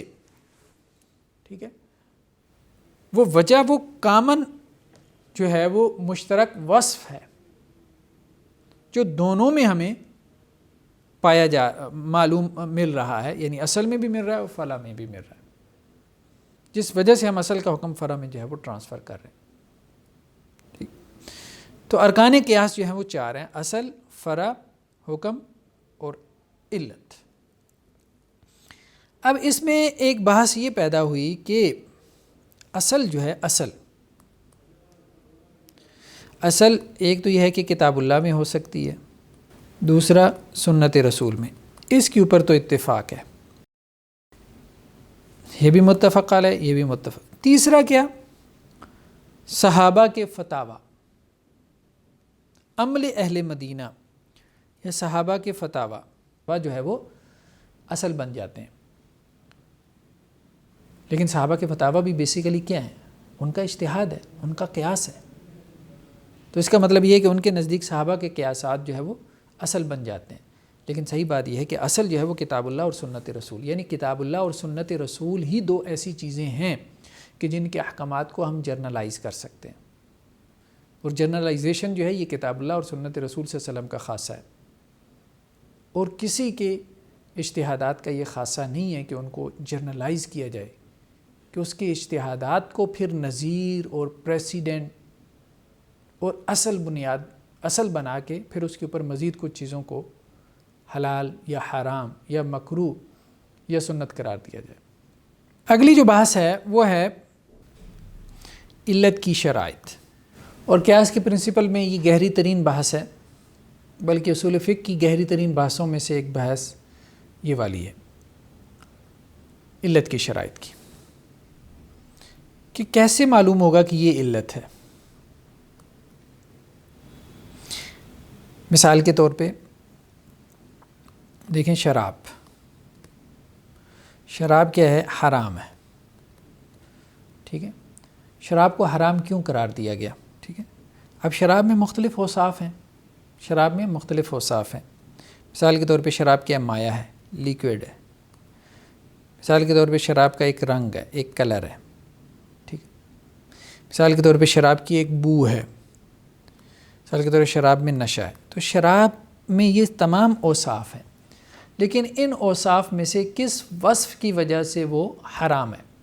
کس وجہ؟ کیا شراب مائع ہونے کی وجہ سے حرام ہے، رنگ کی وجہ سے حرام ہوئی ہے، اپنی بو کی وجہ سے حرام ہوئی ہے، یا نشہ کی وجہ سے حرام ہوئی ہے؟ تو علت کیا ہے؟ یعنی وہ کون سا وصف ہوگا، یعنی وہ جو چیز جس کے اوپر حکم لگایا گیا، اس میں 20 وصف ہوں گے نا اس چیز میں، ان 20 اوصاف میں سے اس کا کون سا وصف ہوگا جس کو ہم کہیں گے کہ وہ اس کے حرمت کی وجہ ہے، ریزن ہے، اس کے حرام ہونے کی اصل وجہ ہے، تاکہ اس وجہ کو ہم آگے ٹرانسفر کر سکیں نا. تو علت کی شرائط کیا ہیں؟ علت کی بیسیکلی جو ہے وہ 3 شرائط ہیں، بعض نے 4 کہی ہیں. پہلی شرط کیا ہے؟ کہ وہ ظاہر وصف ہو. علت کیا ہے؟ ظاہر وصف ہو. ظاہر وصف ہونے کا مطلب یہ ہے کہ علت ایک ایسی چیز ہو کہ جس کا حواس 5 سے ادراک ہو سکے، 5 سینسز سے اس کا ادراک ہو سکے. علت ایسی چیز ہونی چاہیے. دوسرا کیا ہے؟ کہ علت جو ہے وہ منضبط وصف ہو. ہم نے کہا تھا نا کہ جو چیز حرام ہے تو اس چیز میں کوئی وصف ہوگا نا جو وصف علت بنے گا. تو وہ وصف کون سا وصف ہوگا؟ اس وصف کی ہم شرائط ڈسکس کر رہے ہیں کہ وہ وصف جو علت بننے کی صلاحیت رکھتا ہے، جیسے شراب کے مسئلے میں مائع ہونے کا وصف ہے، یا اسی طرح سے جو ہے وہ اس کی بو کا یا اس کے کلر کا یا اس کے نشہ ہونے کا جو وصف ہے، ان میں سے کون سا وصف ہے جو علت ہونا کوالیفائی کر سکتے ہیں. تو ہم نے کہا کہ وہ وصف ایسا ہونا چاہیے، ایک تو وہ ظاہر وصف ہو، جس وصف کو آپ علت بنا رہے ہیں وہ ظاہر وصف ہونا چاہیے، 5 سینسز سے اس کا ادراک ہو سکتا ہو. علت خفیہ وصف نہیں ہوتا کہ جس تک کوئی پہنچ ہی نہ پائے. جب وہ کوئی ایسا ہڈن وصف ہوگا کہ جس تک کوئی پہنچ ہی نہ پائے اپنے 5 سینسز کے ذریعے سے، تو ظاہری بات ہے کہ پھر حکم آپ کیسے ٹرانسفر کریں گے، دوسروں کو آپ کیسے قیاس کا پرنسپل سمجھائیں گے؟ تو وہ ایک ظاہر وصف ہوگا. دوسرا وہ منضبط وصف ہوگا، یعنی حالات اور اشخاص کے اعتبار سے وہ وصف تبدیل نہیں ہوگا. جسے کہتے ہیں نا ایک چیز ہوتی ہے ریلیٹو، حالات کے اعتبار سے، اشخاص کے اعتبار سے وہ چیز بدلتی رہتی ہے. تو علت کا جو وصف ہوگا وہ ریلیٹو وصف نہیں ہوگا، وہ منضبط وصف ہوگا، انضباط سے، اس میں آپ کو باقاعدگی ملے گی. تیسرا کیا ہے؟ وہ ایک مناسب وصف ہو، مناسبت، یعنی وہ وصف ایسا ہو کہ اس وصف میں اور حکم میں کوئی مناسبت ہو، عقلی مناسبت، یعنی آپ یہ کہہ سکیں کہ ہاں یہ ایسا وصف ہے کہ جس کی وجہ سے اس کا یہی حکم ہونا چاہیے، یہ بات، اس کو کہتے ہیں کہ وہ مناسب وصف ہو. اور چوتھی ایک چیز بیان کی جاتی ہے علت کی شرائط میں، لیکن بیسیکلی یہ قیاس کی شرائط میں سے ہے، کہ وہ متعدی وصف ہو. وہ وصف کیا ہے؟ متعدی ہونا چاہیے. اگر وہ وصف متعدی نہیں ہے تو پھر قیاس نہیں ہو سکتا. تو بعض اس کو علت کی شرائط میں بیان کر دیتے ہیں، بعض اس کو جو ہے وہ قیاس کی شرائط میں بیان کر دیتے ہیں. ظاہر وصف، مثال کے طور پہ چھوٹی بچی جو ہے اس کا جو ولی ہے، اس کا جو سرپرست ہے، وہ اس کے مالی معاملات کو دیکھے گا. چھوٹی بچی کے مالی معاملات کو اس کا سرپرست دیکھے گا. جیسے صغر، یعنی ہم یوں کہہ سکتے ہیں صغر چھوٹا ہونا، صغر چھوٹا ہونا ایک ایسا وصف ہے جو ولایت میں معتبر ہے. یعنی چھوٹا ہونا ایک ایسا وصف ہے جس کی وجہ سے ہم کہہ سکتے ہیں کہ جی کسی کو اس کا ولی ہونا چاہیے. تو شریعت نے مال میں اس کا اعتبار کیا ہے، مال میں اس کا اعتبار کیا ہے، مال میں، اور کہا ہے کہ جو یتیم بچی ہے، یتیم بچی، اس کا مال جو ہے وہ جو بھی اس کا والی ہے، جو بھی اس کا ولی ہے، وہ اس کا جو سرپرست ہے، گارڈین ہے، وہ اس کے اوپر خرچ کرے گا. اسی کو ہم قیاس کرتے ہیں نکاح کے اوپر، کہ نکاح میں بھی جو صغر ہے، صغر چھوٹا ہونا، یہ ایک مناسب وصف ہے کس کے لیے؟ ولایت کے لیے. شریعت نے چھوٹا ہونا جو ہے اس کا اعتبار کیا ہے کہ اس کا کوئی ولی مقرر کیا جائے مالی مسائل میں. تو نکاح کے مسائل میں بھی اگر کسی چھوٹے کا نکاح کرنا ہوگا تو وہ خود نہیں کر سکے گا بلکہ اس کا کوئی ولی کرے گا. یہ ہے مناسبت. شراب میں جیسے ہم نے کہا، شراب میں کیا ہے وصف ہے؟ نشہ. اب نشہ ایک ظاہر وصف ہے، چھوٹا ہونا ایک ظاہر وصف ہے. حواس خمسہ سے اس کا ادراک کیا جا سکتا ہے. نشہ جس کے اوپر طاری ہوتا ہے، نظر آتا ہے کہ یہ ایڈکٹڈ پرسن ہے، ایک ظاہر وصف ہے. تو علت وہ وصف بن سکتا ہے کہ جو ظاہر وصف ہو، جس کا 5 سینسز سے ادراک ہو سکے. جیسے چھوٹا ہونا، یہ علت بن سکتا ہے. دیکھیں نا، اللہ تعالیٰ نے کہا ہے کہ چھوٹی جو بچی ہے وہ اپنا مال خود خرچ نہیں کر سکتی، اس کا ولی خرچ کرے گا. یہ جو حکم ہے اس کی علت کیا ہے؟ اس کا چھوٹا ہونا، یا کیا علت ہے؟ اور اس کے علاوہ کیا علت ہے؟ تو اس کا چھوٹا ہونا ہی اس کی علت ہے کہ وہ ابھی بالغ نہیں ہے، عاقل نہیں ہے. یہی اس کی علت ہے. اس لیے اس وصف کا چھوٹے ہونے کا ہم اور بہت سارے احکامات میں، ولایت کے احکامات میں اس کا اعتبار کر سکتے ہیں. تو یہ قیاس ہو جائے گا. منضبط وصف، یعنی وہ وصف ایسا ہونا چاہیے جو منضبط ہو. جیسے نشہ ہے، اب جو بندہ شراب پیے گا اس کو نشہ آئے گا، اکثر و بیشتر ایسے ہی ہے، نشہ آئے گا.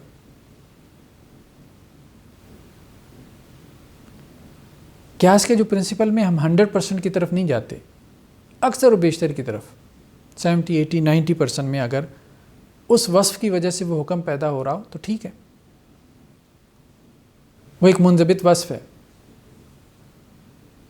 مثال کے طور پہ ہم یہ دیکھتے ہیں،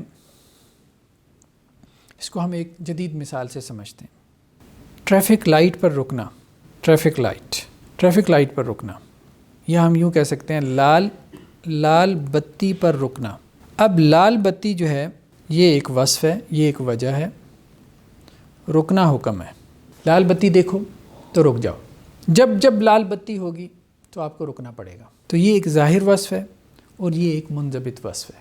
ایک آدمی یہ کہتا ہے کہ بیسیکلی لال بتی میں جو رکنے کا حکم ہے وہ اس وجہ سے ہے کہ ایکسیڈنٹ نہ ہو، اور یہ بات درست ہے.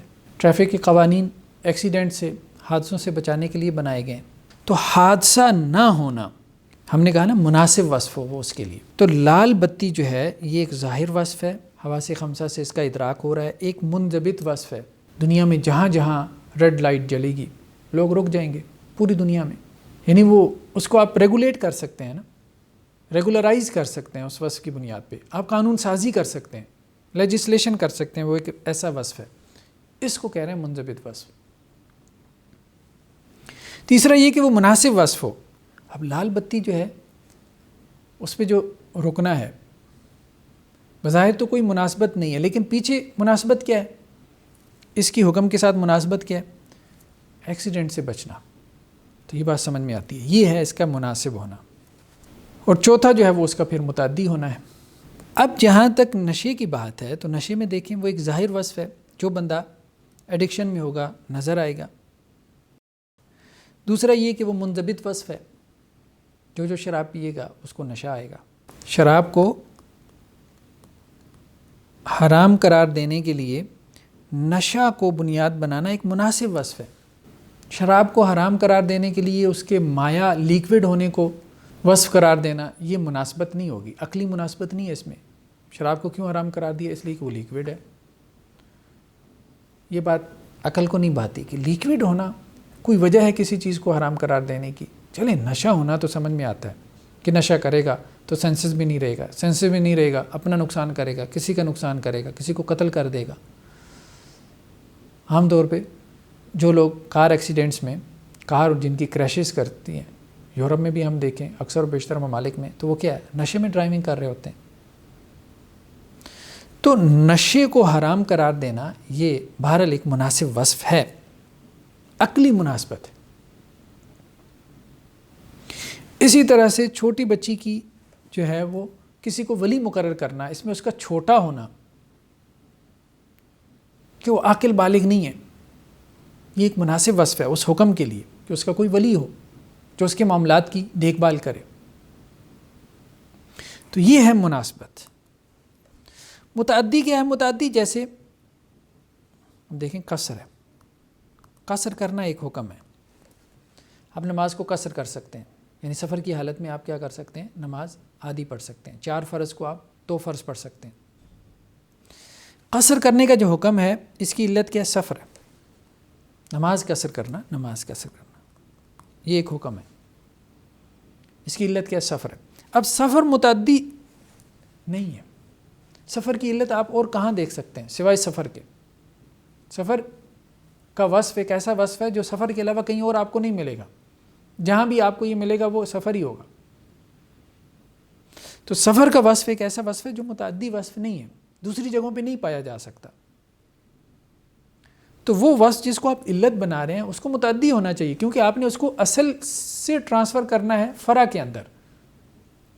ایک جگہ سے دوسری جگہ آپ نے اس وصف کی بنیاد پہ حکم کا انتقال کرنا ہے، تو وہ وصف اگر اصل کے علاوہ دوسری جگہوں میں بھی پایا جائے گا تو تبھی تو اصل کا حکم دوسری جگہوں پہ ٹرانسفر ہوگا۔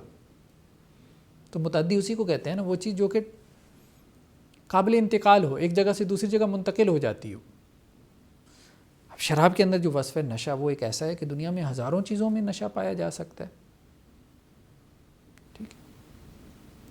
لیکن یہ ہے کہ سفر جو ہے، سفر ایک ایسا وصف ہے جو ہزاروں چیزوں میں نہیں پایا جا سکتا، سفر میں ہی پایا جائے گا۔ تو یہ متعدی وصف نہیں ہے۔ تو جو وصف جو ہے وہ متعدی نہ ہو تو وہ علت نہیں بن سکتا، جو وصف متعدی ہو وہ علت بن سکتا ہے۔ جیسے شراب میں مایع ہونا یہ ایک متعدی وصف ہے، کیونکہ مایع ہونا دودھ میں بھی پایا جاتا ہے۔ مایع ہونا جو ہے وہ لسی کے اندر بھی پایا جاتا ہے۔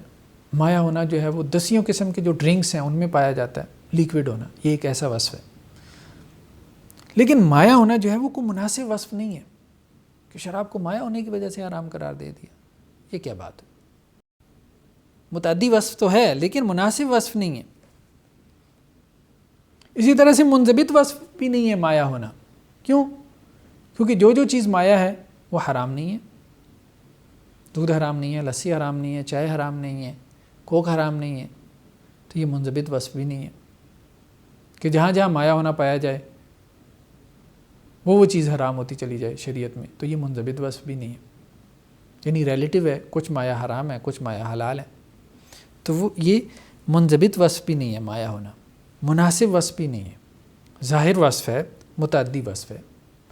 تو 2 شرائط پوری ہو رہی ہیں مایع ہونے میں، تو اس لیے مایع ہونے کو ہم علت نہیں بنائیں گے، اس کو ہم علت نہیں بنائیں گے، صرف ہم نشے کو ہم علت بنائیں گے، نشہ۔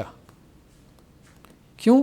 کیونکہ اس میں 4 اوصاف پائے جا رہے ہیں۔ تو اب یہاں پہ ایک بحث پیدا ہوئی ہے، وہ بحث یہ ہے کہ اگر 2 اوصاف میں اختلاف ہو جائے، انضباط اور مناسبت میں، تو کس کو آپ ترجیح دیں گے؟ اس بارے میں 2 موقف ہیں۔ ایک جمہور فقہا کا، جمہور فقہا یہ کہتے ہیں کہ آپ انضباط کو ترجیح دیں گے، منضبط وصف ہونا، اور حنابلہ کا ایک گروہ یا مالکیہ کا ایک گروہ جو مصلحت کے پرنسپل کو زیادہ استعمال کرتے ہیں، جیسے ابن تیمیہ، ابن قیم وغیرہ، اور اسی طرح مالکیہ میں سے بھی بعض لوگ، یہ کہتے ہیں آپ مناسبت کو ترجیح دیں گے. یعنی اگر یہ وصف بھی پایا جا رہا ہو، یہ وصف بھی پایا جا رہا ہو، لیکن ان دو میں سے ایک کو اگر آپ ملحوظ رکھیں گے تو دوسرا چھوٹ جائے گا، تو کس کو آپ ترجیح دیں؟ تو جمہور کہتے ہیں انضباط کو ترجیح دیں، کیونکہ قانون سازی انضباط کی بنیاد پہ ہوتی ہے. حنابلہ اور مالکیہ کا ایک گروہ ابن تیمیہ وغیرہ کہتے ہیں نہیں، مناسبت کو ترجیح دیں. وہ کہتے ہیں ممکن حد تک انضباط کو ترجیح دیں، لیکن بعض جگہوں پہ آپ مناسبت کو ترجیح دیں تاکہ قیاس کا پرنسپل رہے، جمود کا شکار نہ ہو جائے. اس کی مثال جیسے ابھی ہم نے کہی تھی لال بتی ہے. لال بتی ایک منضبط وصف ہے، ٹھیک ہے، کس کے لیے؟ رکنے کے لیے، کہ آپ لال بتی کے اوپر رک جائیں. لیکن اگر مناسبت پوری ہو رہی ہو، مناسبت یہاں پہ کیا ہے اس حکم میں؟ رکنے کو، ایکسیڈنٹ نہ ہو، رات کے 12 بجے ہیں، سڑکیں خالی ہیں، مناسبت پوری ہو رہی ہے، آپ لال بتی پہ نہیں رکیں گے، نکل جائیں گے، ایکسیڈنٹ نہیں ہوگا. تو کیا آپ مناسبت پوری، یعنی وہ مقصد، وہ آبجیکٹو جو اس حکم کا ہے، ظاہر بات ہے اس حکم کا آبجیکٹو تو یہ مناسبت نہیں ہوتا ہے، تو اگر وہ آبجیکٹو پورا ہو رہا ہو اور آپ انضباط کو ترک کر دیں، انضباط کو آپ چھوڑ دیں، مناسبت پہ عمل کر لیں، رات کے 12 بجے جو ہے اگر سڑکیں خالی ہیں اور آپ ایکسیڈنٹ کا اندیشہ نہیں ہے، دور دور تک کوئی گاڑی نہیں ہے، اور آپ لال بتی کراس کر جائیں، تو کیا یہ درست ہوگا؟ تو یہ کہتے ہیں کہ جی مناسبت پوری ہو گئی ہے، ایکسیڈنٹ نہیں ہوا، تو ٹھیک ہے. جس وجہ سے وہ حکم دیا گیا تھا، لال بتی پہ رکنا تو کوئی وجہ نہیں ہے نا، کوئی معقول چیز نہیں ہے. لال بتی پہ رکنے کا حکم اصل میں ایکسیڈنٹ سے بچنے کے لیے دیا تھا، تو ایکسیڈنٹ سے بچنا یقینی طور پہ اگر آپ کو نظر آ رہا ہے کہ آپ بچ سکتے ہیں تو لال بتی پہ رکنا یہ بہرحال یہ اس کو ریگولرائز کرنے کے لیے تھا. کیونکہ اگر ہم لوگوں کے اوپر چھوڑ دیں گے کہ وہ یہ فیصلہ کریں کہ وہ ایکسیڈنٹ سے بچ پائیں گے کہ نہیں بچ پائیں گے، پھر تو بہت ایکسیڈنٹس ہوں گے. تو اس لیے ہم نے اس کو منضبط کیا تھا. تو انضباط وہ کہتے ہیں اصل نہیں ہے، اصل یہ چیز ہے، مناسبت ہے. یہ کہتے ہیں کہ نہیں، انضباط اصل ہے. اس طرح اگر آپ لوگوں کو چھوٹ دیں گے، ایک کو دیں گے، دو کو دیں گے، تو پھر وہ ایکسیڈنٹ کر بیٹھیں گے. جمہور فقہا یہ کہتے ہیں. تو ابن تیمیہ یہ کہتے ہیں کہ نہیں، بعض مسائل میں آپ کو ایسا کرنا پڑے گا، ورنہ آپ بہت زیادہ قانون کرتے کرتے آپ قانونی جمود کا شکار ہو جائیں گے. قانون آپ کا متحرک نہیں رہ جائے گا، وہ انصاف نہیں کر پائے گا. مثال کے طور پہ وہ یہ کہتے ہیں کہ جیسے مسافر جو ہے نا، مسافر، اس کے لیے کیا ہے، وہ روزہ چھوڑ سکتا ہے. روزہ جو ہے وہ دوسرے دنوں میں رکھ لے. چھوڑنے سے مراد یہی ہے دوسرے دنوں میں وہ روزے کی گنتی پوری کر لے. یہ مسافر کے بارے میں. اب وہ بندہ جو کہ مسافر نہیں ہے، مثال کے طور پہ بھٹے پہ کام کرتا ہے، بھٹے پہ مزدوری کرتا ہے، سارا دن آگ کے اوپر جو ہے وہ اینٹیں تپاتا ہے. اب یہ مسافر سے زیادہ مشقت میں ہے، تو کیا یہ روزہ دوسرے دنوں میں رکھ سکتا ہے؟ مثال کے طور پہ چھٹی والے دن، اتوار والے دن رکھ لے، رمضان کا روزہ چھوڑ دے. تو جمہور فقہا کہتے ہیں کہ نہیں، روزہ جو ہے وہ دوسرے دنوں میں جو رکھنا ہے اس کی رخصت کس کے لیے؟ صرف مسافر کے لیے. یعنی سفر کیا ہے؟ سفر ایک منضبط وصف ہے. حکمت کیا ہے؟ مسافر کو کیوں چھوٹ دی گئی دوسرے دنوں میں روزہ رکھ لے؟ یعنی مناسبت کیا ہے؟ مشقت مسافر کے لیے ہوگی سفر میں اگر روزہ رکھے گا. تو ابن تیمیہ وغیرہ یہ کہتے ہیں، یہ گروہ، کہ مشقت کو اہمیت دو، سفر کو اہمیت نہ دو. تو اگر تمہیں نظر آ رہا ہے کہ بھٹے پہ جو مزدوری کر رہا ہے وہ مسافر سے زیادہ مشقت میں ہے، اور مسافر کو بھی اللہ نے رخصت دی ہے سفر کی وجہ سے نہیں، سفر تو کیا ہوتا ہے، سفر میں مشقت ہے، اس لیے اللہ نے اس کو رخصت دی ہے. تو بھٹے پہ مزدوری کرنے والا اگر اس مسافر سے زیادہ مشقت میں ہے تو اس کو بھی وہ رخصت دو جو اللہ نے اس کو دی ہے. ورنہ تو یہ قیاس کا پرنسپل جمود کا شکار ہے کہ مسافر کو رخصت ہے جو ڈیوو میں سفر کر رہا ہے، لاہور سے جو ہے وہ اسلام آباد 4 گھنٹے کا AC کوچ میں سفر کر رہا ہے، اور جو سارا دن جو ہے وہ ٹوکری سر پہ اٹھا رہا ہے، آگ کے اندر جو ہے وہ اینٹیں ڈھو رہا ہے، اس کو دوسرے دنوں میں روزہ رکھنے کی رخصت نہیں ہے. تو آپ کی شریعت جو ہے وہ عجیب انجسٹس اس کے اندر معلوم ہوگا. جو جمہور فقہا ہیں وہ یہ کہتے ہیں کہ اگر آپ نے یہ بات کہی کہ نہیں، مشقت کو اہمیت دینی چاہیے، تو ہر بندہ جو ہے وہ کیا کرے گا؟ پھر کہے گا کہ جی میں بھی مشقت میں ہوں. ایک بندہ گھر سے باہر نکلے گا تو وہ کہے گا کہ جی جہاں پہ جا رہا ہوں تو میں بھی مشقت میں ہوں. تو نہیں، وہ یہ کہتے ہیں کہ نہیں، ہم یہ نہیں کہہ رہے کہ یہ مشقت کا تعین وہ بندہ خود کرے، یہ مشقت کا تعین مفتی کرے، اور وہ اس بات پہ کرے کہ جتنی مشقت جو ہے وہ مسافر کو ہوتی ہے سفر میں، کم از کم اتنی یا اس سے زیادہ مشقت کسی اور کام میں پائی جائے تو وہ کیا کر سکتا ہے، وہ حکم وہاں پہ ٹرانسفر کر سکتا ہے اس مشقت کی بنیاد پہ، مناسبت کی بنیاد پہ. تو اصل میں ڈیبیٹ یہ پیدا ہوئی کہ بنیادی وصف کیا ہے، ان چاروں اوصاف میں حکم کو ٹرانسفر کرنے کے لیے بنیادی وصف کیا. تو بنیادی وصف تو انضباطی ہے، لیکن بعض مسائل میں ابن تیمیہ وغیرہ یہ کہتے ہیں کہ آپ انضباط کے بجائے مناسبت کو اہمیت دیں، بھلے انضباط ٹوٹ جاتا ہو. یعنی یہاں پہ سفر جو ہے وہ باقی نہیں رہا. سفر تو ایک ایسی علت تھی جسے آپ دوسری جگہ ٹرانسفر کر ہی نہیں سکتے تھے، اس لیے وہاں پہ قیاس کا پرنسپل جمود کا شکار ہو گیا، کیونکہ وہ علت متعدی نہیں ہے اگر آپ سفر کو علت بناتے ہیں تو. لیکن اگر آپ مناسبت کو علت بنا لیتے ہیں، مناسبت کی بنیاد پہ اس کے علت ہونے کا فیصلہ کر لیتے ہیں، تو پھر وہ ٹرانسفر ہو جائے گا، پھر قیاس ہو جائے گا. تو یہ قیاس کے پرنسپل میں تھوڑی سی توسیع تھی عقلی بنیادوں کے اوپر، تاکہ وہ رخصتیں جو اللہ تعالیٰ نے اپنے بندوں کے لیے رکھی ہیں، ان سے اللہ تعالیٰ کے جو بندے ہیں وہ اچھے طریقے سے ان کو اویل کر سکیں. نیکسٹ جو بحث ہے وہ ہے مسالک علت. مسالک علت سے کیا مراد ہے؟ علت معلوم کرنے کے طریقے کون سے ہیں؟ ٹھیک ہے، ابھی تو ہم نے علت کو پڑھا نا کہ خود علت کیا ہے. اب یہ ہے کہ علت کو معلوم کیسے کرنا ہے. تو اس کے 8-9 طریقے ہمیں اصول فقہ کی کتابوں میں ملتے ہیں، لیکن ابھی ہم زیادہ تفصیل میں نہیں جاتے ان میں، موٹے موٹے طریقوں کی طرف، کیونکہ ہمارا یہ جو کورس ہے یہ ظاہری بات ہے بگننگ لیول کا ہے. اس کے بعد ایک انٹرمیڈیٹ کا لیول کا کورس ہو سکتا ہے اصول فقہ میں، ایک ایڈوانس لیول کا ہو سکتا ہے. تو علت کے معلوم کرنے کا ایک طریقہ کیا ہے؟ نص ہے. دوسرا طریقہ کیا ہے؟ اجماع سے علت معلوم ہو. تیسرا طریقہ کیا ہے؟ صبر و تقسیم، چھان پھٹک سے. نص سے یعنی نص میں ہی تذکرہ آ جائے علت کا. والسارق والسارقۃ فاقطعوا ایدیہما، ٹھیک ہے، ہاتھ کاٹنا یہ حکم ہے، اس کی علت کیا ہے؟ چوری. نص میں اس کا تذکرہ آ گیا، ایک حکم بھی نص میں آ گیا، حکم بھی نص میں آ گیا، ٹھیک ہے، اور حکم کی علت بھی نص میں آ گئی. تو علت کا تذکرہ خود نص میں آ جاتا ہے. بعض اوقات علت جو ہے وہ ہمیں اجماع سے معلوم ہوتی ہے. مثال کے طور پہ اللاتی بھائی جو ہے وہ 3 قسم کے ہیں بھائی. ایک بھائی وہ ہوتا ہے جس کو کہتے ہیں حقیقی بھائی، یعنی جن کے ماں باپ دونوں ایک ہوں، ٹھیک ہے. ایک وہ ہے جن کو اللاتی بھائی کہتے ہیں، یعنی جن کا باپ ایک ہو. ایک وہ ہے جن کو اخیافی بھائی کہتے ہیں، یعنی جن کی ماں ایک ہو، ٹھیک ہے. یہ 3 قسم کے بھائی ہیں.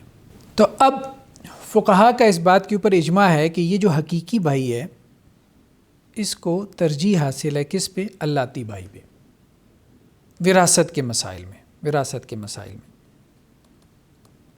ٹھیک ہے. حقیقی بھائی کو ترجیح دی جائے گی اللاتی بھائی کے اوپر. ظاہری بات ہے کہ حقیقی بھائی جو ہے اس کی 2 نسبتیں ہیں، اس کی 1 نسبت ہے. تو اب یہ ایک علت ایسی ہے کہ حقیقی بھائی ہونا یہ قابل ترجیح ہے اللاتی بھائی ہونے پہ. اب یہ ایک ایسی علت ہے کہ جو اجماع سے ہمیں معلوم ہوئی وراثت کے مسائل میں. اب اس علت کی بنیاد پہ آگے قیاس ہو سکتا ہے. صبر و تقسیم، اس میں جیسے 3 چیزیں اہم ہیں: تنقیح المنات، تخریج المنات اور تحقیق المنات. منات علت کو کہتے ہیں، ٹھیک ہے. منات اس چیز کو کہتے ہیں جیسے کھونٹی ہوتی ہے جس کے اوپر کسی چیز کو لٹکایا جائے. تو علت بھی ایک کھونٹی کی مانند ہے نا، جس کے گرد وہ پورا حکم گھوم رہا ہوتا ہے. تنقیح المنات یعنی منات علت کی چھان پھٹک کرنا، چھان پھٹک کر کے علت معلوم کرنا. جیسے یہ مثال میں پہلے یہ بات گزر چکی، شراب ہے، شراب میں بہت سارے اوصاف ہیں، ٹھیک ہے. تو ایک مجتہد کیا کرتا ہے، وہ پہلے یہ سوچتا ہے اچھا شراب مایا ہے، تو مایا ہونا کیا اس کے حرام ہونے کی وجہ ہے؟ نہیں، یہ وجہ نہیں ہے. پھر وہ کیا کرتا ہے، وہ کہتا ہے اچھا شراب کا ایک رنگ ہے، تو کیا اس رنگ کی وجہ سے یہ حرام ہے؟ وہ کہتا ہے نہیں. اچھا اس کی ایک بو ہے، کیا بو کی وجہ سے حرام ہے؟ نہیں. ٹھیک ہے. اچھا اس میں نشہ ہے، کیا نشہ کی وجہ سے حرام ہے؟ ہاں. تو یہ چھان پھٹک کر رہا ہے، تنقیح المنات، یعنی جو علت ہے اس کے جو اوصاف ہیں ان کی چھان پھٹک کرنا تاکہ آپ صحیح وصف تک پہنچ سکیں کہ اس وصف کی وجہ سے یہ چیز کیا ہے، یہ حرام ہوئی ہے. ٹھیک، اس کو کہتے ہیں تنقیح المنات، یعنی علت، کسی وصف کو علت بنانے کے لیے اوصاف کی چھان پھٹک کرنا، مختلف اوصاف کی چھان پھٹک کرنا. دوسری کیا چیز ہے؟ تخریج المنات، یعنی علت نکالنا. علت جو ہے وہ نص میں موجود نہیں ہے، علت جو ہے وہ ہمیں اجماع سے معلوم نہیں ہوئی، علت جو ہے اس کا ذکر صراحت سے نہیں ہے، اشارتاً بھی نہیں ہے، اشارتاً بھی نہیں ہے، صراحتاً بھی نہیں ہے، اشارتاً بھی نہیں ہے اس کا ذکر. اب مجتہد نے اس کی علت نکالنی ہے. ٹھیک، یہ معلوم کرنا ہے کہ یہ کیوں حرام ہے یا یہ کیوں ممنوع ہے. مثال کے طور پہ جیسے قصاص ہے، قصاص کا حکم ہے. ٹھیک ہے، قصاص کا حکم ہے، یہ حکم ہے، اس کی علت کیا ہے؟ قتل عمد. ٹھیک ہے، بظاہر اس کی علت یہ ہے نا، قتل عمد، جان بوجھ کے قتل کرنا. اب قتل عمد کا تعین کیسے ہوگا؟ آلہ قتل سے. اگر آلہ قتل ایسا ہے کہ جس سے کوئی شخص قتل ہو جاتا ہو تو ہم کہیں گے کہ اس نے اس کو انٹینشلی کل کرنے کی کوشش کی ہے. قتل عمد کہتے ہیں انٹینشلی، یعنی قصاص اس کے لیے ہے نا جو کسی کو انٹینشلی کل کرے. اگر ایکسیڈنٹلی آپ کسی کو مار دیتے ہیں تو پھر قصاص نہیں ہے، پھر دیت ہے. ٹھیک ہے، اور دیت کیا ہے؟ 100 اونٹ ہے یا اس کے برابر رقم ہے. تو قصاص کے حکم کے لیے پیچھے علت کیا ہے؟ قتل عمد. اور قتل عمد جو ہے کیسے تعین ہوگا کہ اس نے اس کو انٹینشلی کل کیا ہے؟ کوئی صاحب عدالت میں کورٹ میں جا کے کہتے ہیں کہ نہیں، میں نے تو اس کو، میری انٹینشن نہیں تھی. اب وہ قصاص سے بچنے کے لیے کہ میرے اوپر دیت پڑ جائے، وہ کہتا ہے انٹینشن نہیں تھی. تو اب کورٹ یا قاضی کیا کرے گا؟ وہ یہ دیکھیں گے آلہ قتل کیا ہے. اگر اس نے اس سے پسٹل پہ گولی چلائی ہے تو یہ آلہ قتل یہ بتاتا ہے کہ اس کو قتل کرنے کی نیت تھی. اگر اس نے اس کے سر پہ ڈنڈا مارا ہے تو یہ آلہ قتل یہ بتاتا ہے کہ نہیں، اس کو امکان ہے، پاسبلٹی ہے کہ قتل کرنے کی نیت نہ ہو. تو آلہ قتل جو ہے نا، اس کی بنیاد پہ آپ کیا کریں گے؟ آپ یہ فیصلہ کریں گے کہ اس نے قتل عمد کا ارتکاب کیا ہے کہ نہیں، اس نے اس کو انٹینشلی کل کیا ہے کہ نہیں کیا. پھر آلہ قتل میں بھی مزید اس تفصیل میں جائیں گے. مثال کے طور پہ اس نے اس کے دماغ کے اس حصے پہ ڈنڈا مارا ہے کہ جہاں مارنے سے، چوٹ لگنے سے موت واقع ہو جاتی ہے، اور انٹینشلی مارا ہے. اور ایک یہ ہے کہ اس نے پسٹل سے گولی اس کے پاؤں پہ چلائی ہے، لیکن یہ ہے کہ اس کو کہیں اور لگ گئی، یا پاؤں پہ لگنے کی وجہ سے اتنی زیادہ بلیڈنگ ہو گئی کہ اس کی موت واقع ہو گئی. تو یہ سب چیزیں سامنے رکھتے ہوئے جو ہے وہ ایک قاضی یہ فیصلہ کرے گا. یہ ہے تخریج المنات، علت کو نکالنا. ایک ہے تحقیق المنات. یہ دونوں چیزیں کیا ہیں؟ یہ ہیں علت کو نکالنا. یہ کیا ہے؟ علت کی اپلیکیشن ہے.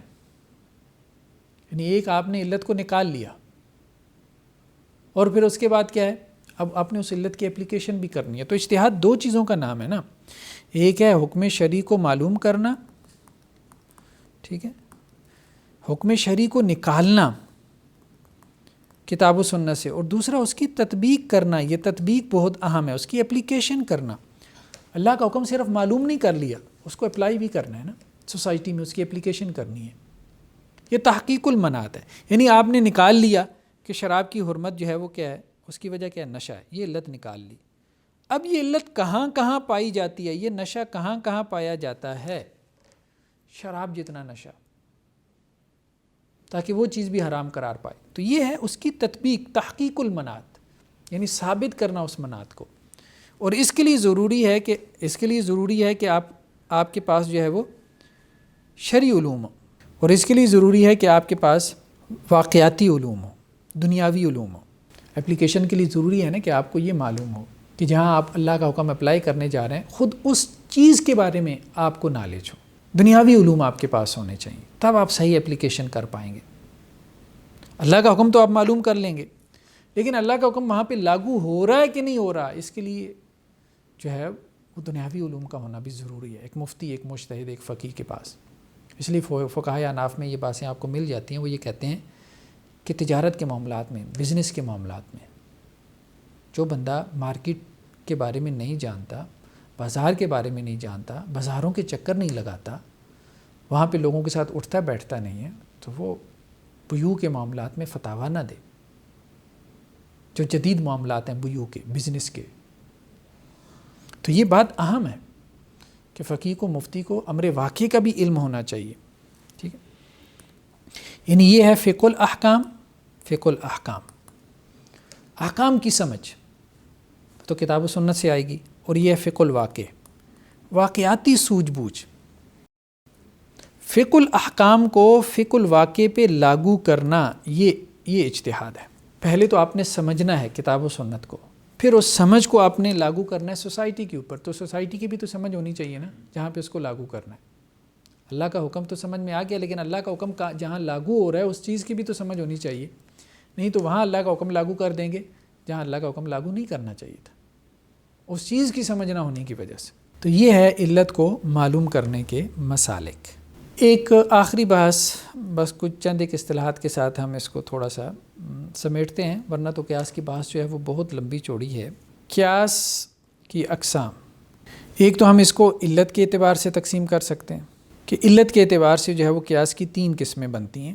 ایک یہ کہ اصل میں جتنی علت ہے اتنی ہی فرع میں بھی ہو، اور ایک یہ کہ اصل میں جتنی علت ہے فرع میں اس سے زیادہ ہو، یعنی علت کی بنیاد پہ علت جو ہے وہ فرع میں کیا ہو، فرع میں زیادہ ہو، اس کو کہتے ہیں قیاس اولا۔ قیاس اولا کہتے ہیں۔ ماں باپ کو اف کہنے سے منع کیا گیا اس لیے کہ اس میں ان کی لیے تکلیف ہے، اذیت ہے، تو ماں باپ کو گالی دینا بھی منع ہے، کیوں؟ کیونکہ اس میں ان کے لیے زیادہ اذیت ہے۔ اب گالی دینا فرع ہے، اف کہنا یہ قرآن سے ہے کہ اف نہیں کہنا، یہ اصل ہے۔ ماں باپ کو گالی نہیں دینی، یہ اس کی فرع ہے۔ تو وہ علت جو اف کہنے میں ہے وہ اصل میں ہے، وہ فرع میں زیادہ ہے، تو اس لیے فرع میں وہ حکم ثابت ہوگا جو اصل کا حکم ہے۔ دوسرا یہ ہے کہ وہ علت جو ہے وہ فرع میں برابر ہو، جتنی اصل میں ہے اتنی فرع میں ہو، تو وہ اصل کا حکم اس میں ثابت ہو جائے گا، یہاں پہ بھی ثابت ہوگا، یہاں پہ بھی ثابت ہوگا۔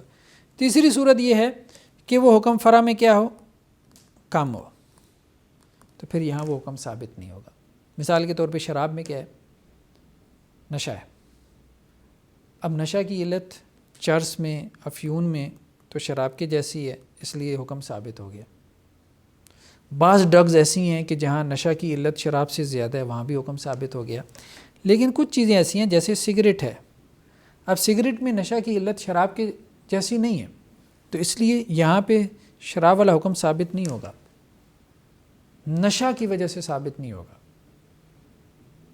جو علماء اس کو حرام کہتے ہیں، جیسے سعودی علماء یا دوسرے علماء، وہ نشہ کی وجہ سے حرام نہیں کہتے، وہ کہتے ہیں فضول خرچی ہے، فضول خرچی کو اللہ نے حرام قرار دیا، اس لیے سگریٹ نوشی حرام ہے، نشہ کی وجہ سے حرام نہیں ہے، کیونکہ اس میں شراب جیسا نشہ نہیں ہے۔ تو اگر وہ علت جتنی اصل میں پائی جاتی ہے اس سے کم اگر فرع میں علت پائی جائے تو اصل کا حکم فرع میں ٹرانسفر نہیں ہوگا، برابر درجے کی علت پائی جائے پھر حکم ٹرانسفر ہوگا، یا زیادہ فرع میں علت پائی جائے پھر حکم ٹرانسفر ہوگا۔ اسی طرح سے قیاس کی 2 اور قسمیں کی گئی ہیں اصل کے اعتبار سے۔ اگر اصل ایک ہو تو اس کو قیاس معنی کہتے ہیں، اور اگر اصل جو ہے وہ ایک سے زائد ہو تو اس کو قیاس شبہ کہتے ہیں۔ یہ امام شافعی نے تقسیم کی ہے، یعنی وہ جو فرع ہے وہ فرع، بعض اوقات وہ اصل ایک ہے جس کے اوپر آپ اس کو قیاس کر رہے ہیں، وہ اصل ہی ایک ہے تو اس کو قیاس معنی کہتے ہیں۔ بعض اوقات جو فرع ہے اب اس کی مشابہت ایک اصل کے ساتھ نہیں ہے، کئی اصلوں کے ساتھ ہے، یعنی وہ جو فرع ہے اچھا اس کے ساتھ بھی اس کو مشابہ قرار دے سکتے ہیں، اس کے ساتھ بھی دے سکتے ہیں، تو اب کس اصل کے ساتھ اس کو مشابہ قرار دیں، اس کو قیاس شبہ کہتے ہیں۔ اس میں مشابہت کا ایک پہلو آ جاتا ہے نا۔ تو یہ قیاس کے پرنسپل کے حوالے سے ہماری جو ہے وہ کچھ بحث ہوئی ہے، قیاس کو ہم نے کچھ سمجھنے کی کوشش کی ہے۔ مزید یہ ہے کہ استحسان کا پرنسپل ہو یا مصلحت کا پرنسپل ہو، وہ بھی قیاس سے نکلی ہوئی پرنسپل ہیں، ان میں بھی مزید اس کی کچھ باتیں جو ہے وہ کھل جائیں گی انشاءاللہ سے۔ تو نیکسٹ لیکچر میں انشاءاللہ سے ملاقات کرتے ہیں۔ سبحانک اللہم و بحمدک، نشہد ان لا الہ الا انت، نستغفرک و نتوب الیک۔